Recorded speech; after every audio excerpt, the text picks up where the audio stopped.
Morning. पिछली क्लासों में तुमने देखा conventional suspension system. Conventional suspension system में क्या क्या चीजें थी? आगे का भी धुरा जो है वो दृढ़ धुरा है, यानी रिजिड एक्सल है। एक्सल के ऊपर लगी हुई है लीफ स्प्रिंग्स, भले ही आगे का डेड एक्सल हो या लाइव एक्सल है। पिछला एक्सल जनरली सब हैवी व्हीकल्स में पिछला एक्सल लाइव एक्सल होता है। लाइव एक्सल और डेड एक्सल में क्या अंतर है?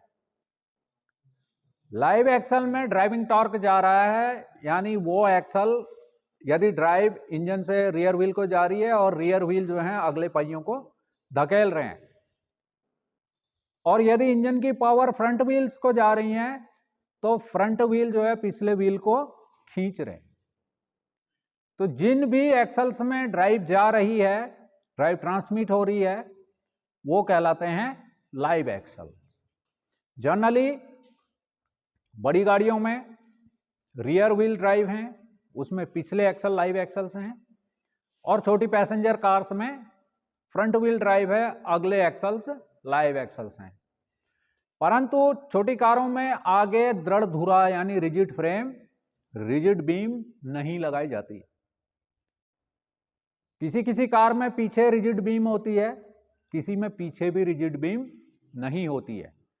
तो वहां पर सस्पेंशन सिस्टम क्या काम करता, कैसे करते हैं, उसको कहा जाता है इंडिपेंडेंट सस्पेंशन।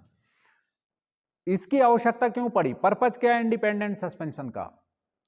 जो दृढ़ धुरे वाले होते हैं, जो कि रिजिड एक्सल सस्पेंशन है, उनके ऊपर लगी हुई है लीफ स्प्रिंग्स। यदि एक पहिया गड्ढे में चला गया या एक पहिया उभार पे चढ़ रहा, तो उसमें पूरा वाहन तिरछा हो जाता है। उसके जो पहिए हैं वो एकदम वर्टिकल नहीं रह पाते। सड़क पे चलने के लिए पहिए को वर्टिकल रहना पड़ता है, ऊर्ध्वाधर रहना है। वो पहिए ऐसे ना होकर ऐसे तिरछे हो जाते हैं या ऐसे हो जाते हैं। इस तरह से यहां का पैसेंजर गिर के इस तरफ को आ जाता, पूरी बॉडी तिरछी हो जाती है। इसमें लोड काफी ट्रांसफर हो जाता है, और इस वजह से जो पहियों का सड़क के साथ अडेशन है वह प्रॉपर नहीं रह पाता, पहिए वबलिंग करते हैं।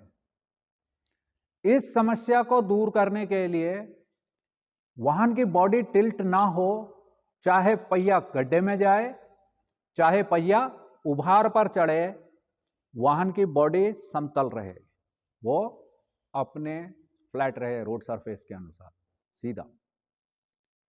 इसके लिए प्रत्येक पहिए को एक दूसरे से अलग रखा जाता है। प्रत्येक पहिया एक दूसरे से स्वतंत्र रहता है। बीच में ऐड चलते हैं, यूट्यूब में भी ऐड चलते हैं, अन्य जगह भी। उसमें मर्सिडीज बेंज को दिखाया गया है। मर्सिडीज बेंज की एक कार जो कि जिसका कि एक पहिया पेवमेंट पे है, जो पैदल चलने वाले यात्रियों के फुटपाथ के ऊपर है, दूसरा पहिया सड़क पे है, फिर भी गाड़ी फ्लैट है। वो संभव होता है सिर्फ इंडिपेंडेंट सस्पेंशन के कारण। तो इंडिपेंडेंट सस्पेंशन की क्या क्या विशेषताएं हैं, पहले यह जानना जरूरी है। सबसे पहली विशेषता तो यह है कि जब भी पहिया किसी गड्ढे में गिर रहा है या किसी उभार पर चढ़ रहा है, तो उस समय वाहन की बॉडी टिल्ट नहीं होती। पैसेंजर इस सीट का उस सीट की तरफ नहीं जाता, या ड्राइवर साइड का पहिया फंस गया है कीचड़ में, तो पैसेंजर जो को ड्राइवर सीट का यात्री इसके ऊपर नहीं गिरता, वो अपनी सीट पर उसी तरह से बैठा हुआ रहता है और वाहन निकल जाता है। एडहेशन सड़क के साथ जो पकड़ है पहिए की, वो बराबर बनी हुई रहती है। दूसरा क्या होता है, जब भी ब्रेकिंग होती है, वाहन को जब रोका जाता है तो उस समय पहिए रुकते हैं, तो इनर्शिया फोर्सेस वाहन की बॉडी को और उसमें बैठे यात्री या पैसेंजर को आगे की तरफ को ही धकेलते हैं, जिस कारण से वाहन डिप करता है आगे से। इस डिपिंग के कारण स्टीयरिंग ज्योमेट्री में फेरबदल हो जाता है, प्रभावित होती है, खासकर जो रिजिड एक्सल सस्पेंशन वाले हैं। पहिए वॉबल करते हैं, वांडर करते हैं, अपने इस अक्ष पर दोलन करते हैं। और टर्निंग में जो जायरोस्कोपिक या गायरोस्कोपिक इफेक्ट है वो स्टीयरिंग को प्रभावित करता है, कटिंग नहीं हो पाती पूरा। इन सबको बचने के लिए इंडिपेंडेंट सस्पेंशन का प्रयोग किया जाता है। नेक्स्ट है कि इंडिपेंडेंट सस्पेंशन में जो यूज होती हैं स्प्रिंग्स, वह कॉइल स्प्रिंग्स होती हैं इस तरह की और जो कन्वेंशनल सस्पेंशन में यूज हो रही थी वो थी लीफ स्प्रिंग्स। लीफ स्प्रिंग्स का आकार भी बड़ा है और ज्यादा झटकों को सहन करने के लिए रोड की इरेगुलरिटीज के कारण जो भी शॉक ट्रांसफर हो रहे हैं और रिबाउंड हो रहा है उससे बचने के लिए लीफ स्प्रिंग लगाई जाती हैं। लोड बियरिंग क्षमता को बढ़ाने के लिए फिर लीफ स्प्रिंग का आकार बड़ा किया जाता है। वो ज्यादा जगह घेरती हैं, वो भार में ज्यादा होती हैं, उनकी per unit load bearing capacity leaf spring की कॉइल स्प्रिंग की अपेक्षा कम होती है, यानी कॉइल स्प्रिंग ज्यादा भार सहन कर सकती हैं। तो इसका आकार कारों के लिए इसको छोटे आकार में भी यूज किया जा सकता है, कम जगह घेरती हैं और किसी भी सड़क की इरेगुलरिटीज के कारण जो भी झटके पड़ रहे हैं उनको आसानी से एब्जॉर्ब कर लेती हैं। जो शॉक एब्जॉर्बर या डैम्पर है वो इसी कॉइल स्प्रिंग के अंदर फिट हो जाता है, कम जगह घेरती हैं, आसान सस्पेंशन है। तो इस वजह से इंजन को भी आगे रखा जा सकता है, ड्राइवर कंपार्टमेंट में यानी पैसेंजर कंपार्टमेंट में भी ज़्यादा जगह मिल जाती है और लगेज कंपार्टमेंट के लिए भी ज़्यादा जगह मिल जाती है। टर्निंग में, ब्रेकिंग के टाइम पर, स्क्वाट के टाइम पर, ब्रेक डिप जब ब्रेक लगा रहे हैं तो उस कारण से इनर्शिया फोर्सेज जो आगे की तरफ को बॉडी को धकेल रहे हैं, पैसेंजर्स को धकेल रहे हैं, उसके कारण जो डिप होती है वो इंडिपेंडेंट सस्पेंशन में कम हो जाती है। और उससे उसी डिप के कारण ही जो लीफ स्प्रिंग्स हैं, जब मैंने तुम्हें कई बार बताया था, जब ये पढ़ा रहा था उस समय भी बताया था कि जब सुबह सुबह का टाइम होता है, खासकर जाड़ों के टाइम पर लोडेड ट्रक्स चल रहे होते हैं और अचानक से वो ब्रेकिंग करते हैं, किसी कारणवश उन्हें ब्रेकिंग करनी पड़ती है तो खट से लीफ स्प्रिंग नक्के से टूट जाती है, यानी जहां से वो आई होती है घूमी हुई वहां पर से टूट जाती है, क्योंकि जोर के कारण लीफ स्प्रिंग बेंड होती हैं। उस बेंडिंग मूवमेंट के कारण कई बार वो मेन लीफ टूट जाती है और बहुत बड़ी दुर्घटना हो जाती है। पर कॉइल स्प्रिंग में ऐसा कुछ नहीं होता। कॉइल स्प्रिंग जो एक्चुअली जो झटकों को सहन करती है वो स्प्रिंग करती है। स्प्रिंग क्या होती है? स्प्रिंग्स उस लोड को यानी उस एनर्जी को स्टोर कर लेती है और धीरे धीरे फिर उसको रिलीज करती है। स्प्रिंग्स में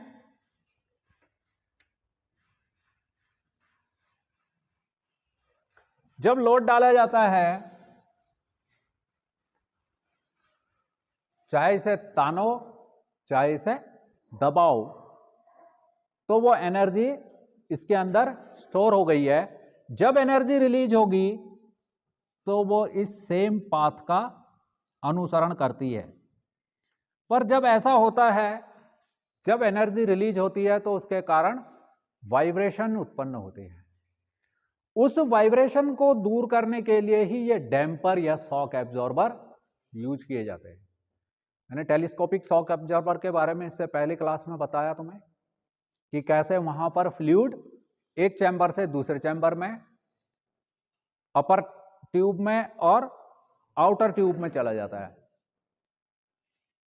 कई आजकल शॉक एब्जॉर्बर्स ऐसे लगे रहते हैं जिनमें कि हवा का प्रयोग करके, यहां पर एक ब्लैडर है, air bladder, air chamber bladder, इसमें हवा भर के वाहन की बॉडी को थोड़ा सा और ऊपर उठाया जा सकता है। इसके लिए जैसे पीछे ये 2 शॉक एब्जॉर्बर लगे हैं, तो पीछे एक टी, ये मेन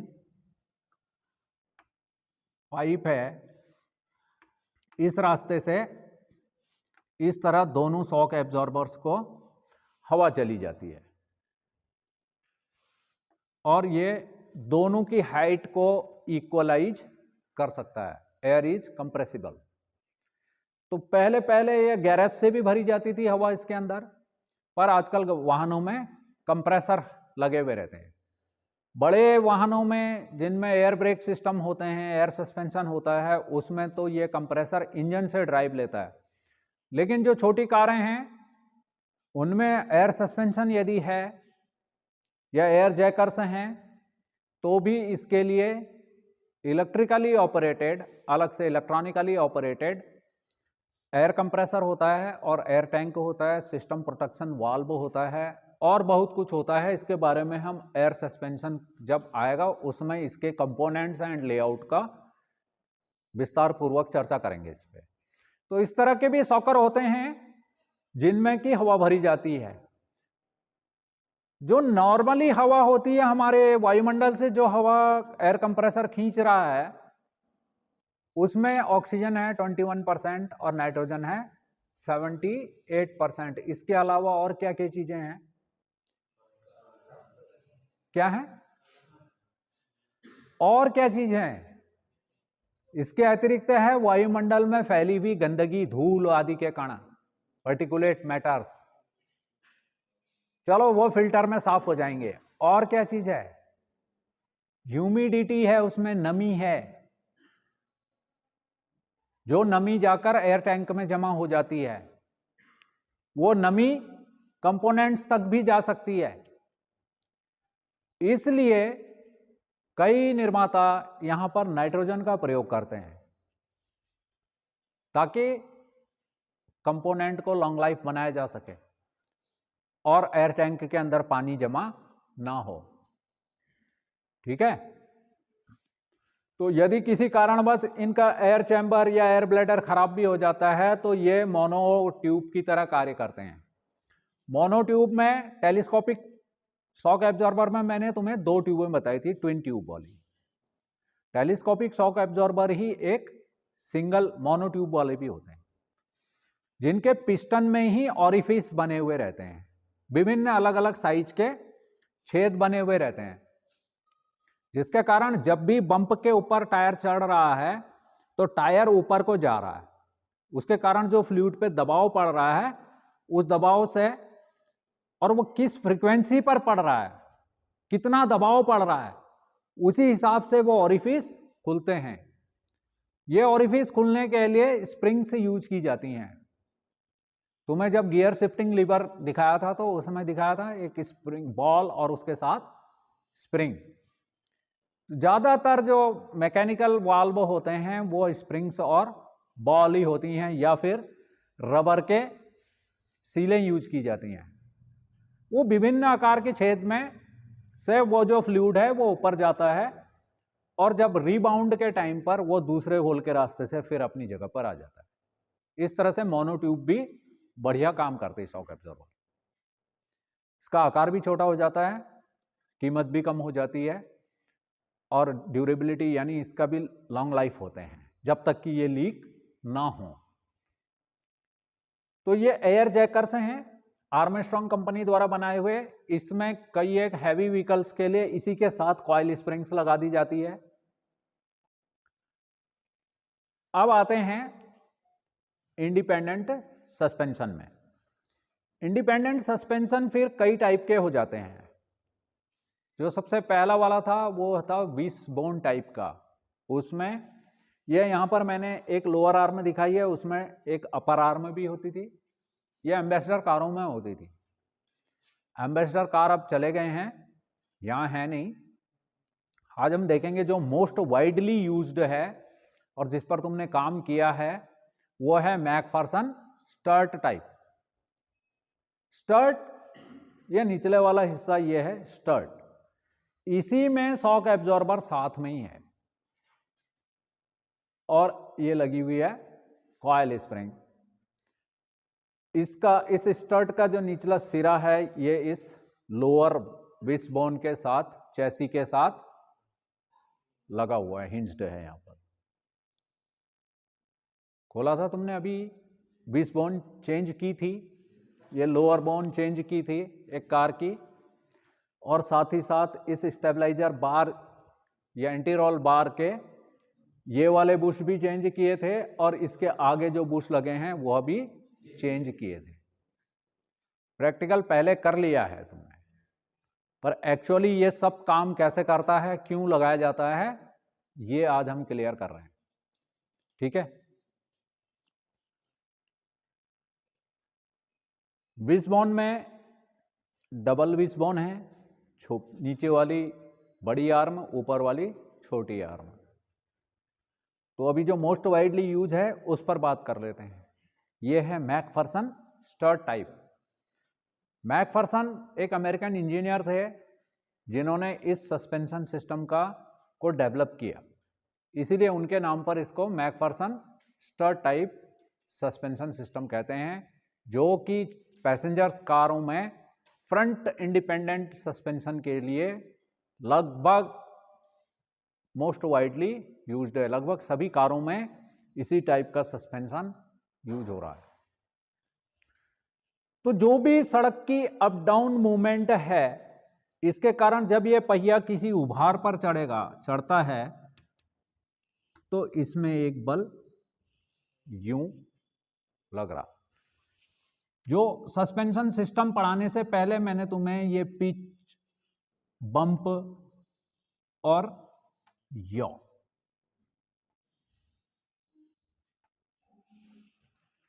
जब वाहन का पहिया खड्डे में गिर रहा है, खड्डे में पड़ रहा है, तब पूरा वाहन का भार नीचे की तरफ को आ रहा है। जब उभार पर चढ़ रहा है तो यहां पर दो तरह की स्थितियां हो रही हैं। ये उभार तुमने देखा, ड्राइवर ने पहले इसमें ब्रेकिंग करी,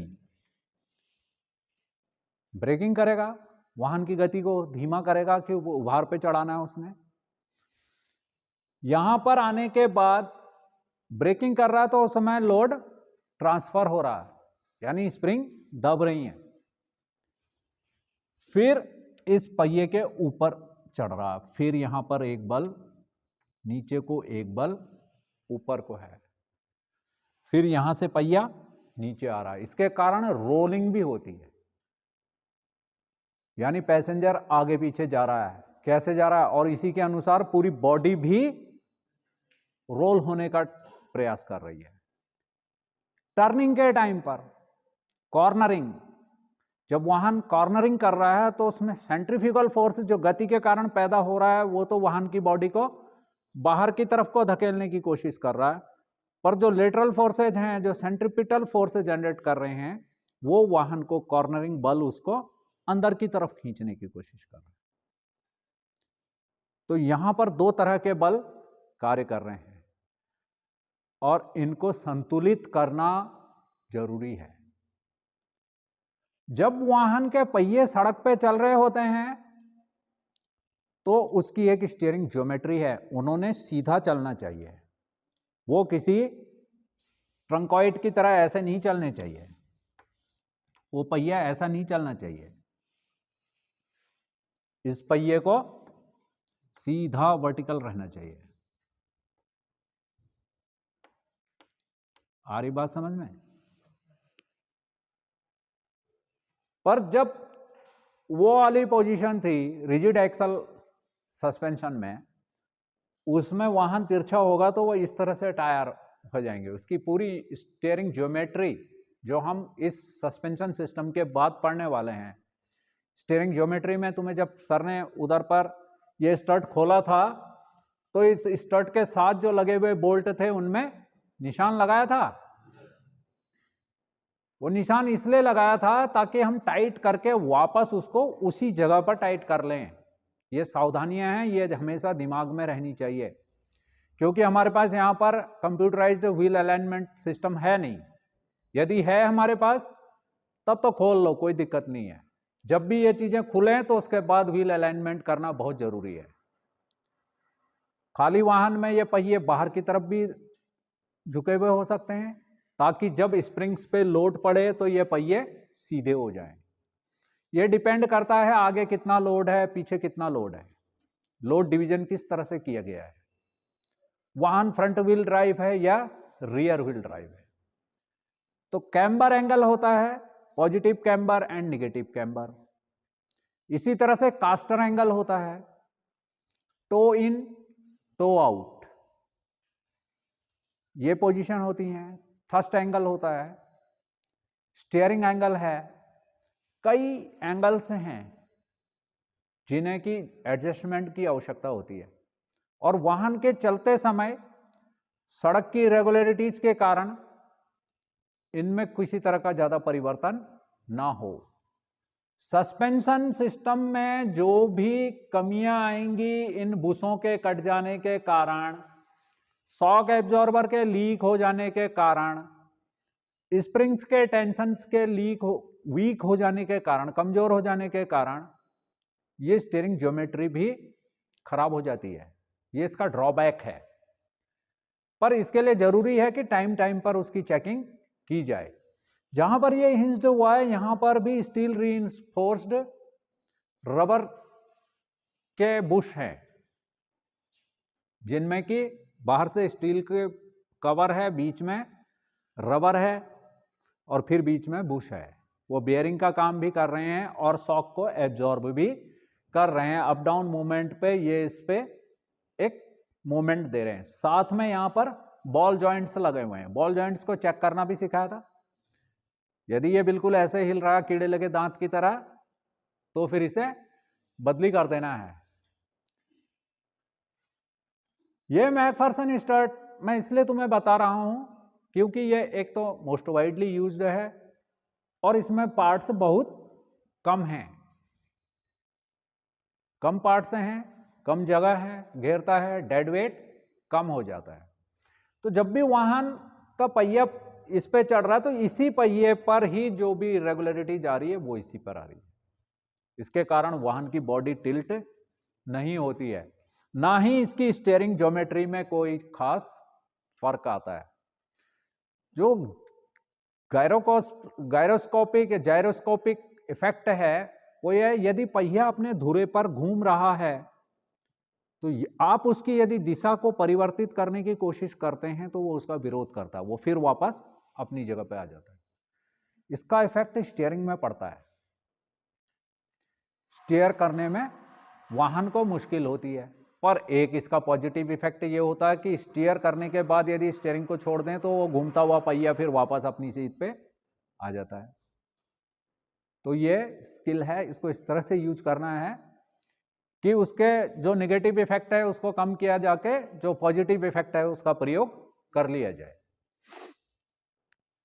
इन बुशों को हमेशा चेक करना होता है, बॉल जॉइंट्स को चेक करना होता है, इस लोअर विश बोन को चेक करना होता है, क्योंकि सड़क पर गड्ढे होते हैं, कई बार ये जमीन से, रोड सरफेस से टकरा जाती है, या फिर किसी पत्थर से टकराने के कारण, किसी आमने सामने की टक्कर होने के कारण, या किसी जड़ जमे हुए पत्थर पे तेजी से टकराने के कारण ये तिरछी हो सकती है, टेढ़ी हो सकती है, इसके बुश कट सकते हैं, बॉल जॉइंट्स खराब हो सकते हैं।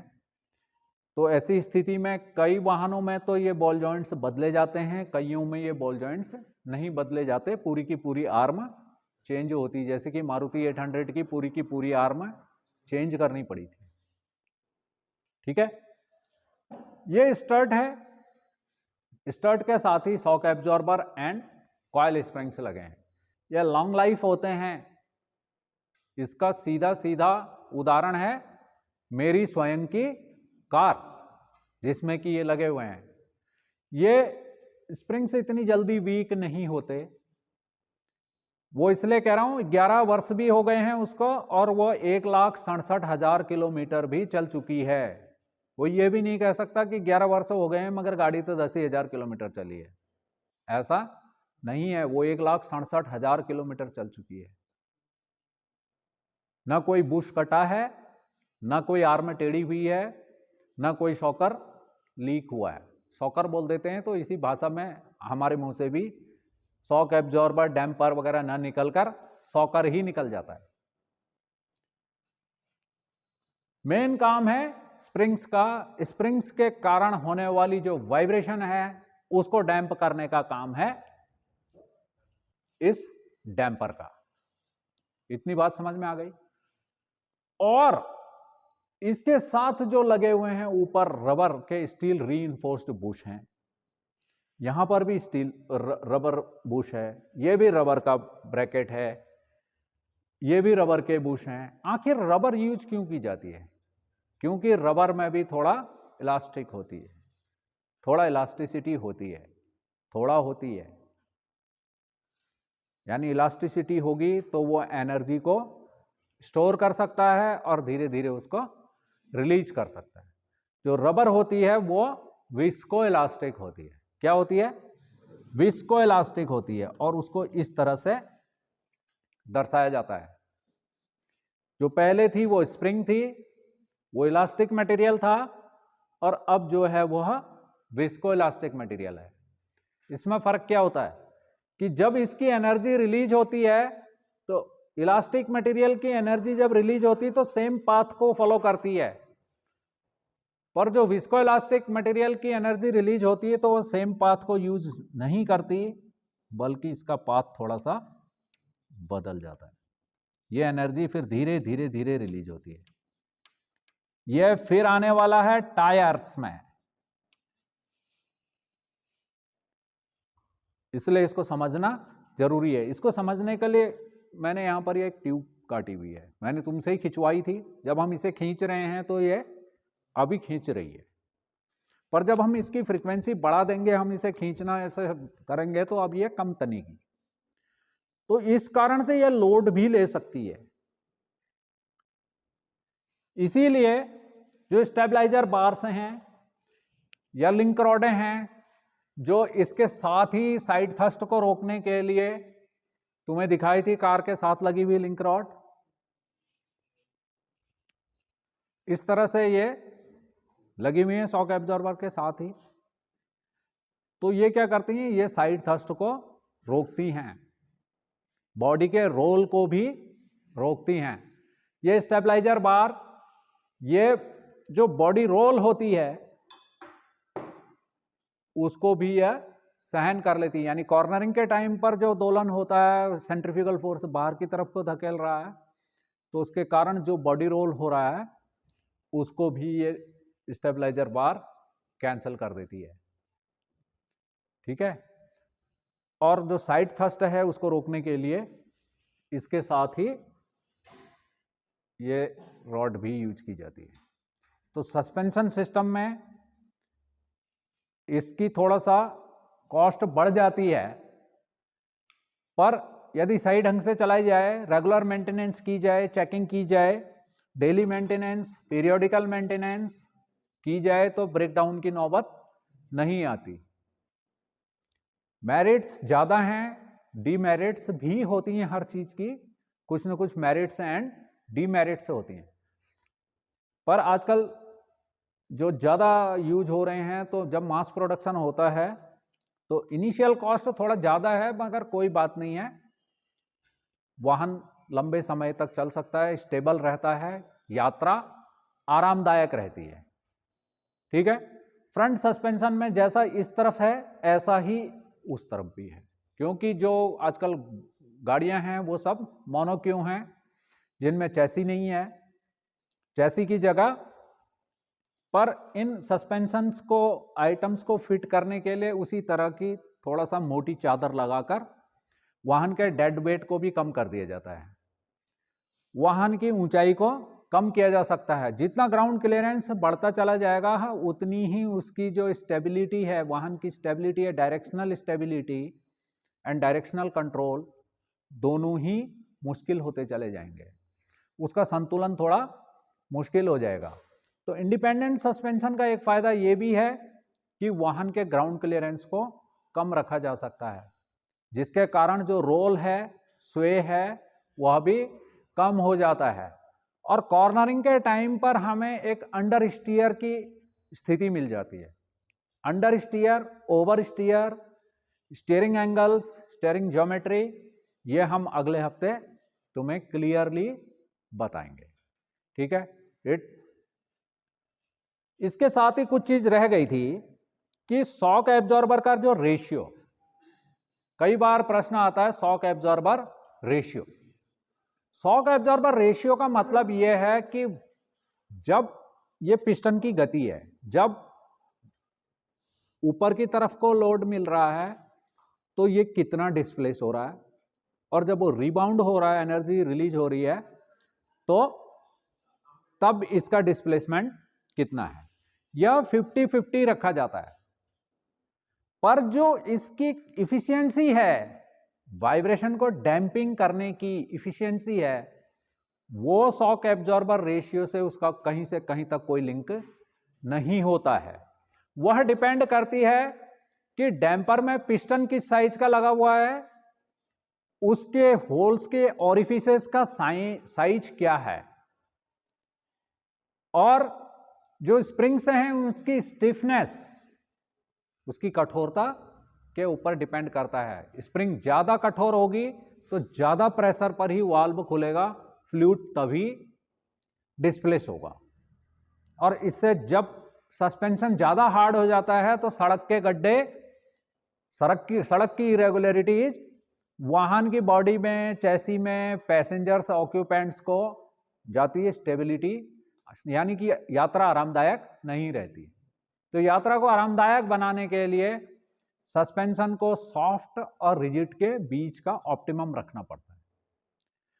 फिर क्या है, इसी के कारण आजकल एक इलेक्ट्रॉनिकली कंट्रोल्ड सस्पेंशन भी यूज होता है, जिसमें इनके साथ ही जो ऑरिफिस के साइज है उसको अकॉर्डिंग टू रोड का जो बम्प है, जो एनर्जी मिल रही है और रिबाउंड है, तो किस साइज के होल को खोलना है, यह भी सस्पेंशन कंट्रोल मॉड्यूल, जो एक इलेक्ट्रॉनिक कंट्रोल मॉड्यूल है, उसके द्वारा एडजस्ट होता है।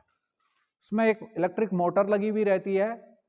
तो जो सस्पेंशन कंट्रोल मॉड्यूल है वह व्हीकल स्पीड सेंसर से सूचना ले लेता है, इंजन आरपीएम सेंसर से सूचना ले ले रहा है। इनसे सूचना लेने के बाद वो यॉ रेट सेंसर से सूचना ले रहा है कि यॉ कितना हो रहा है, vertical. Yaw is what? Movement about vertical axis, खड़े एक्सिस के इर्द गिर्द जो मूवमेंट हो रही है, पिच है, रोल है, इस चीज की सूचना उसको विभिन्न सेंसरों से मिल रही होती है, और उसी हिसाब से वो इस ऑरिफिस के साइज को एक इलेक्ट्रिक मोटर के द्वारा उस ऑरिफिस के साइज को कंट्रोल करता है। ठीक है, तो ये जो इलेक्ट्रॉनिकली कंट्रोल्ड शॉक एब्जॉर्बर्स भी हैं। इसके अलावा नेक्स्ट में बात करेंगे हम मैग्नेराइट सस्पेंशन की। एक अलग किस्म का शॉक एब्जॉर्बर तुम्हें बताया जाएगा, मैग्नेराइट सस्पेंशन, मॉडर्न ट्रेंड में। ठीक है, so it's enough for the day, have a great day.